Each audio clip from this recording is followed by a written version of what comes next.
రాజకీయాల్లో 6 గ్యారెంటీల అంశం మరోసారి చర్చనీయాంశంగా మారింది.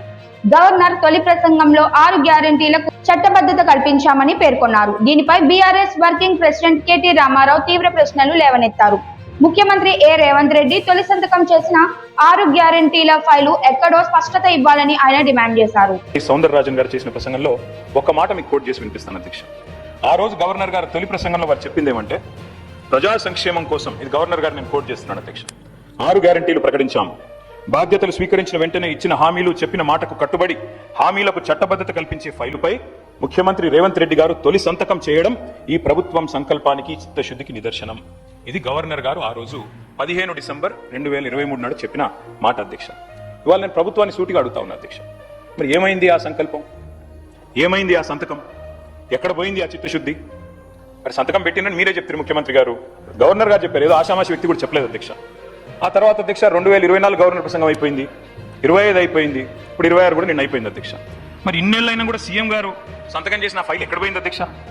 అలాగే ఫోరెన్సిక్ సైన్స్ ల్యాబ్ లో జరిగిన అగ్ని ప్రమాదంలో ఆ ఫైలు కాలిపోయిందా అనే అనుమానాన్ని వ్యక్తం చేశారు. తొలి కేబినెట్ సమావేశంలో 6 గ్యారెంటీలకు చట్టబద్ధత ఇస్తామని కాంగ్రెస్ నాయకుడు రాహుల్ గాంధీ చేసిన వ్యాఖ్యలను గుర్తు చేస్తూ ఆ హామీ ఏమైందో చెప్పాలని ప్రశ్నించారు. ప్రజలకు ఇచ్చిన హామీలను అమలు చేయడంతో ప్రభుత్వం విఫలమైందని ఆయన ఆరోపించారు. 28 నెలలుగా గడిచిన ఆ ఫైలు ఎక్కడ మాయమైంది? కాకెత్తుకపోయిందా? లేకపోతే FSL అగ్ని ప్రమాదంలో కాలిపోయిందా? లేకపోతే మరి విచిత్రమైన విషయం అధ్యక్ష, ఇది ఒక గవర్నర్ గారు చెప్పిన మాట కాదు, ఇది మీ బాస్ రాహుల్ గాంధీ గారు చెప్పిన మాట. తొలి క్యాబినెట్ లోనే 6 గ్యారెంటీలకు చట్టబద్ధత కల్పిస్తాం. తొలి క్యాబినెట్, ఇప్పటికి నాకు తెలిసి ఒక 50-60 సమావేశాలు అయినట్టున్నాయి క్యాబినెట్. ఎక్కడ పోయింది అధ్యక్ష మరి తొలి క్యాబినెట్ లో 6 గ్యారెంటీలకు చట్టబద్ధత అన్నమాట?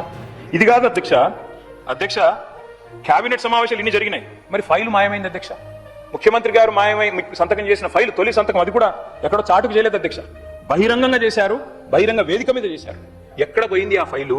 ఇవాళ నేను ప్రభుత్వాన్ని డిమాండ్ చేస్తా ఉన్నా అధ్యక్ష, ఆ మాయమైన ఫైలు ఆచూకీ కోసం స్పెషల్ గా ఒక సిట్ ఏర్పాటు చేయాలని చెప్పి నేను డిమాండ్ చేస్తా ఉన్నా అధ్యక్ష. ఎందుకంటే మాట్లాడితే సిట్టు అధ్యక్ష, గవర్నర్ గారిని, అట్లాగే పవిత్ర సభని, అట్లాగే మొత్తం రాష్ట్ర ప్రజల్ని ఇవాళ మోసం చేసి గవర్నర్ గారి ప్రసంగానికి విలువ, విశ్వసనీయత లేకుండా చేశారు అధ్యక్ష. మొదటి మాయమైనట్లు చెబుతున్న 6 గ్యారెంటీల ఫైలు వెతికేలా ప్రత్యేక దర్యాప్తు బృందం సిట్ ఏర్పాటు చేయాలని కేటీఆర్ డిమాండ్ చేశారు. ఈ అంశంపై ప్రభుత్వం వెంటనే స్పందించి నిజాలు వెల్లడించాలని, పారదర్శకంగా వ్యవహరించాలని కోరారు. ప్రజలకు ఇచ్చిన హామీలపై స్పష్టత ఇవ్వాల్సిన బాధ్యత ప్రభుత్వంపై ఉందని ఆయన అన్నారు.